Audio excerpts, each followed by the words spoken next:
else you're going to see Cryptomeria japonica growing next to an ivory palm, and Adelaia kahune, the South American oil palm. I mean, it's wild to be able to do the two together. Yeah. That's why I did it. I wanted to just, they're all going to get huge.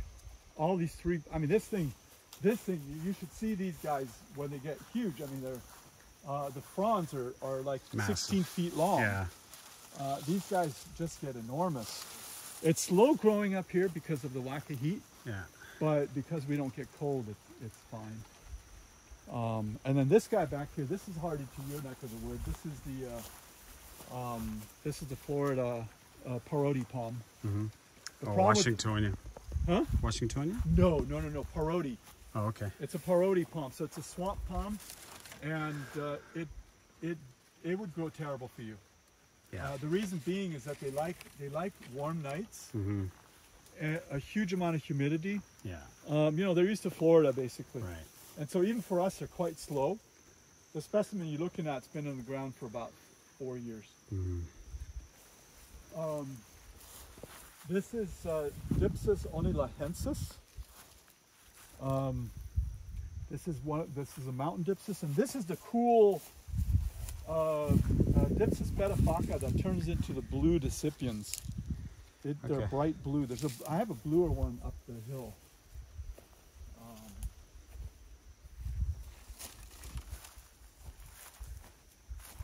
Is it Brahea here? Yeah, that's just the Brahea clara, another one. Yeah. This guy needs some fertilizer. This was covered with weeds too, so I gotta Cordyline. Cordyline australis. This is that native ginger you guys got. Is it native? What's that? This ginger, torch ginger.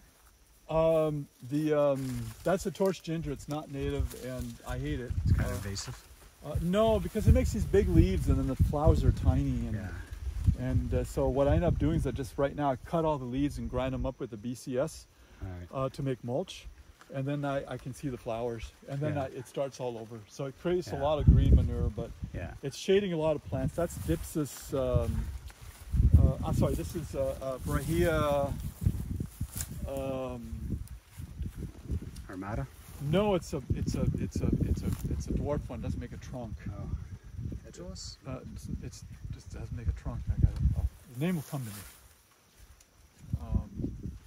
Is it a bottle palm? Or? Yeah. Oh, so here, this is a very interesting thing to see. The two. So these are the two types of. So this is a regular bottle palm. Yeah. Which grows terribly up here because it's too cold. Yeah. And then behind them are the triangles. No, these are also bottle palms, but they're the other bottle. Oh, right. There's two kinds of bottle palms. These are called the name will come to me. Yeah, I forget. Anyway, this version of the bottle palm grows like a weed here. This does not. Mm-hmm. We have the third one as well that does real well here. Mm-hmm. And then Perigibea sunca. Mm-hmm. That's a Perigibea. Beautiful. We could have those back home. Those you should be able to grow where you're at. Yeah, we have to protect them in the winter. But worth growing. These are beautiful, but very slow here. This is not this. I believe it's the soil pH that makes it hard. We constantly have to mulch this guy to really get it to grow. Mm-hmm. And then this is, you know what this is? Oh, Butia. Yeah. This is Butia catarinensis. Okay. This is the one that's all over Waimea. Yeah. It's not Butia odorata. Yeah. And this is Camarops? No, Copernicia. Oh, Copernicia. Prunifera. And it does not like the pH of our soil, so the only way to get this to grow is I've got to throw fertilizer at it, and I've got to put dolomite lime down, and then it takes off. But you know, I got to stay on top of it. If I don't, they kind of sulk. Yeah. They don't look great. Yeah. So this, if I didn't take care of it, would eventually just die. Not a happy. Beautiful. This one I'm also surprised that I'm having a lot of trouble with. This is the Caryota gigas. This is a Thai giant. and it's supposed to like higher elevations, cooler temperatures. Yeah. But I believe they need alkaline soils. Mm-hmm. So they do great in California. You'll see them in Santa Barbara, and I had one in Santa Cruz that grew like a weed, and it was huge. And this one, it's the same issue that I have with the Copernicus. Yeah. As soon as I throw some dolomite lime down on it, and I give it a ton of fertilizer, it'll give me a big push. Huh. For this one, this is, see if you can recognize it first before I give it away. Oh, it smells familiar. It's a clover tree. Right. So it's mixed cloves. Not clover. Anise? Star anise? No. Cloves. Yeah. We have a star anise makes cloves. No, I'm sure this is the actually clove spice. Okay. The spice tree that makes cloves. Right. And then this thing is a big ice cream bean tree. I don't know if you can find the right one on it. Yeah. This is the Affinis. This is the one this is the one that I grew out in California. Yeah. And this is an offspring from the first, from Inga Affinis from Paraguay. So this is supposed to be hardy to maybe -4. Although in Santa Cruz it would often get burned. Yeah.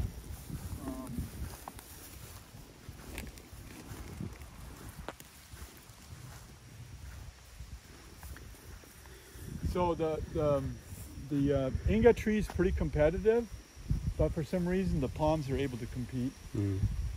So I'm able to grow the palms with Inga. Here's another redwood. And this is a strange palm which is related to the teddy bear.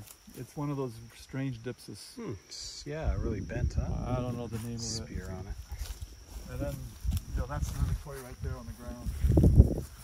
Wow. Ton of lilikoi. And these are, ooh, this is a nice big fat one, yeah. Feel that, feel how heavy that is. Yeah. We'll see if we can. Are they like, I don't think I've ever had one. You've never had a lilikoi? Are they like passion fruit? It's a passion fruit, yeah, lilikoi. Oh, okay. I know it as passion fruit. Yeah, we have them every morning. Never that big though. These have an awfully big. I don't think that's Prince. It could be. Beautiful.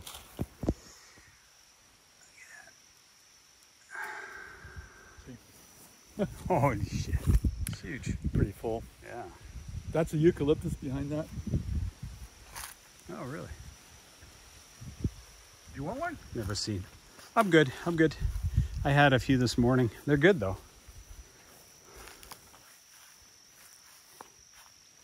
So here's another foot-long Inga. This is the Inga edulus. Yeah, this with tree the little bean pods. This tree, I'm gonna cut it down and make mulch it and let it regrow. It's too dense over here. It's taking over. Yeah. Got so much space. What's that? Got so much space. Yeah, we're filling it up pretty quick. Like some more crab spiders. Yeah, I know. I think we've been dodging them. Crab spiders here. All right, you're good. You can come through. Camellias do pretty good here, but the rose beetles, man, they go to town on it. Yeah, we got camellias back home. And then you see here's another. I do a lot of. This is another Lawson cypress, different color. Yeah. We got a bunch of different ones. We also have the Arizona cypress, is what these guys are over here. You probably have no interest in the conifers because you're drowning in them in Canada. We got a lot of them. My buddy actually collects conifers, so I'll have to show him this. This is nice. Tea. Yeah, we have a bunch of different colored teas. Look at that one up there. Yeah. That red. Oh yeah, beautiful.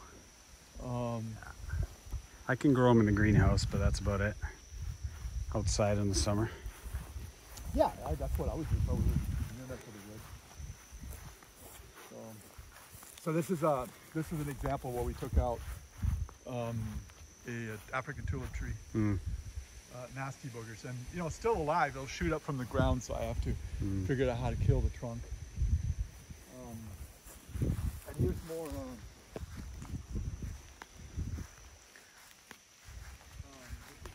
Another type of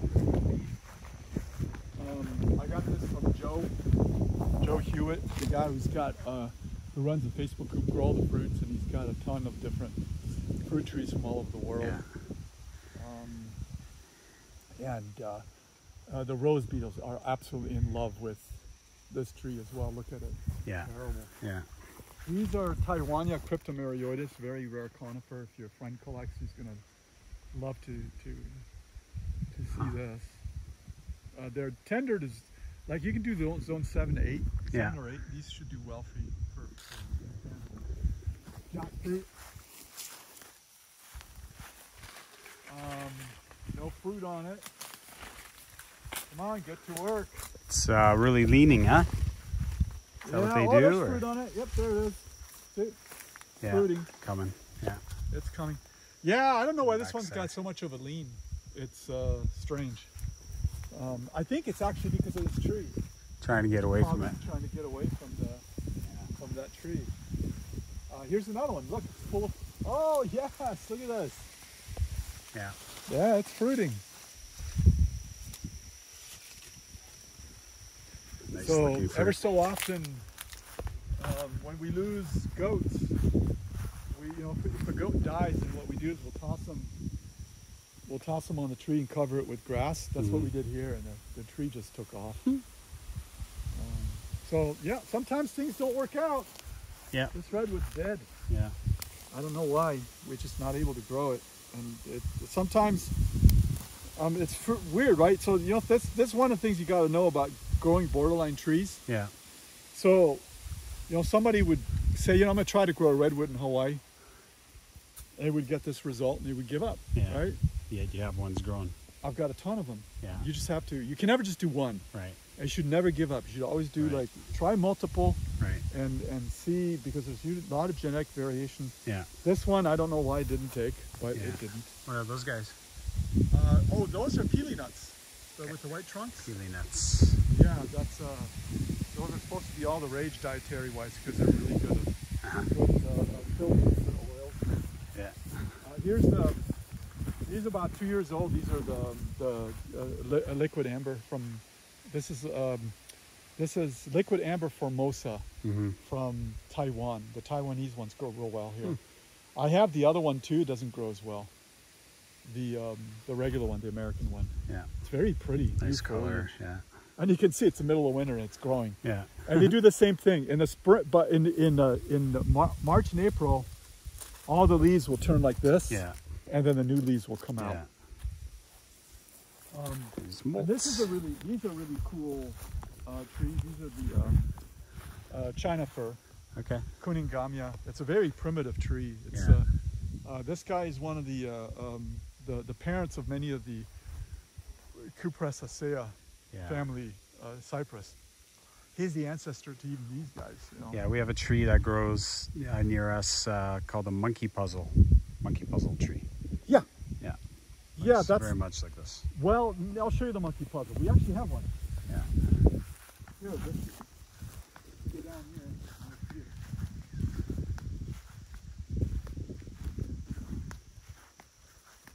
This is the Australian monkey puzzle.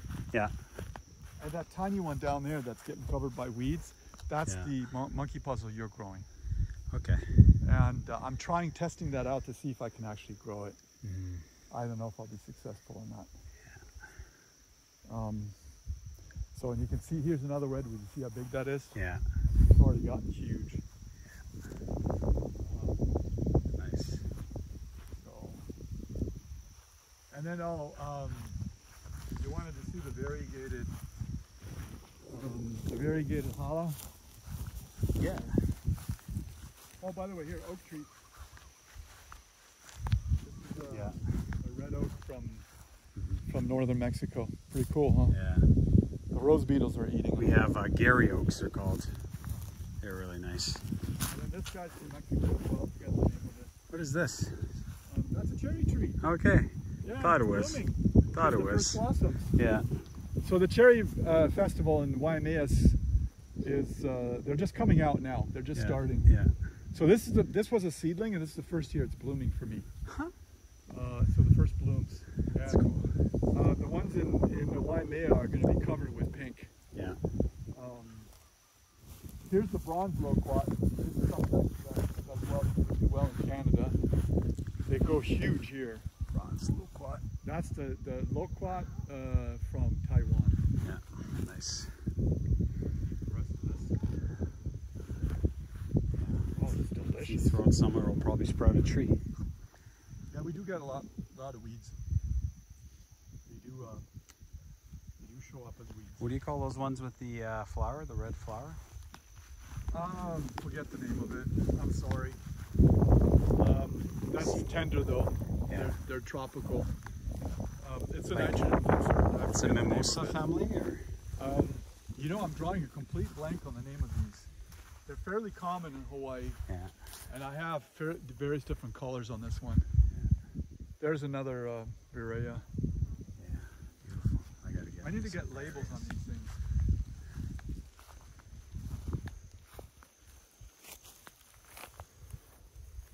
This one smell?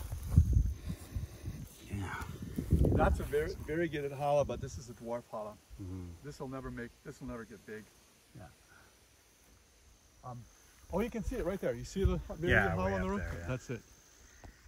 Yeah, I love them. Useful plant too. Yeah. Got all kinds of things out of it. Yeah, so here with the right angle, you take a picture of all this and you can think you're in Canada or something. Yeah. You wouldn't know that you're actually in Hawaii. And I fooled a lot of people online with pictures of this. It's kind of funny. Yeah, no doubt. Awesome. So I think that's pretty much what we got. Yeah, it's very, very impressive. I mean, there's a ton more trees. We go into all the details, but I think you're going to get bored with. This is a lot of fruit trees down here, and this is really poor soil. So here we're having to really throw things at them. This was all bulldozed, but what grows well here are conifers.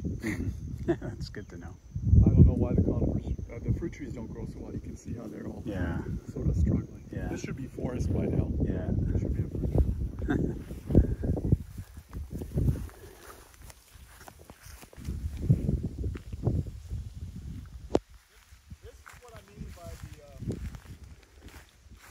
What I like about the juxtapositioning of conifers and palms. Yeah. So this is Dipsis utilis, and it's growing in front of the big cypress tree. And the background, if it was all palms, this would have disappeared. Yeah. You wouldn't see it. But now that you have this the tempered backdrop, it just pops. Right. It just has this wow effect, and this is what I like. And there's one buried in there in the middle there. Oh yeah, there's some interesting stuff in here we can look at.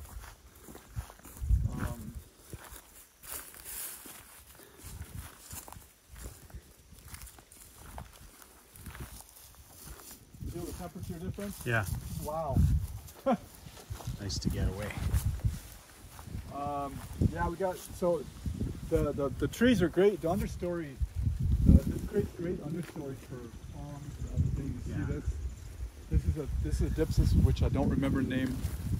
This is Euterpis split leaf behind you. That's a pretty rare thing. Just very few people grow this. And then the one next to it, I forget the name. Another good understory palm with nice. You know what I should do is I should plant some of my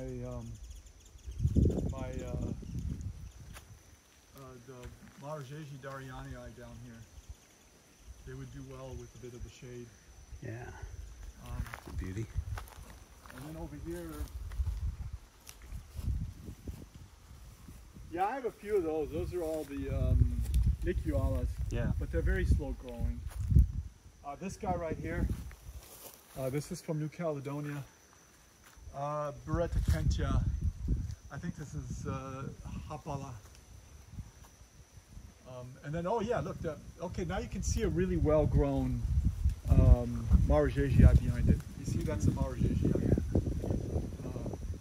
So the stuff back here is, actually feel free to go in there. You don't get too many, let me get rid of this thing. I don't want to waste all this.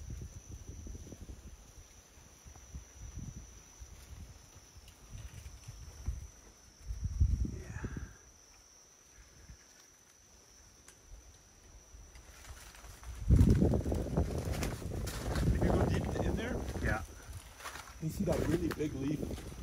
Yeah. Yeah. Plant. Yeah. Incredible.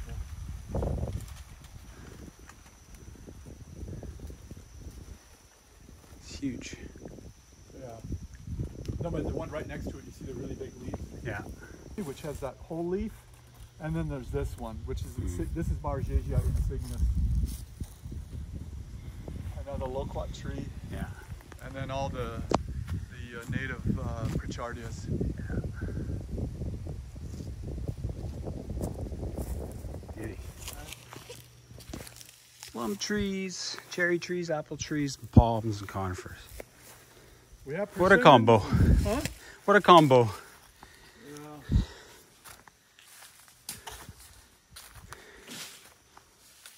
Huh. Still love those Bismarcks. Yeah, they're beautiful. They're one of my favorite palms. Yeah.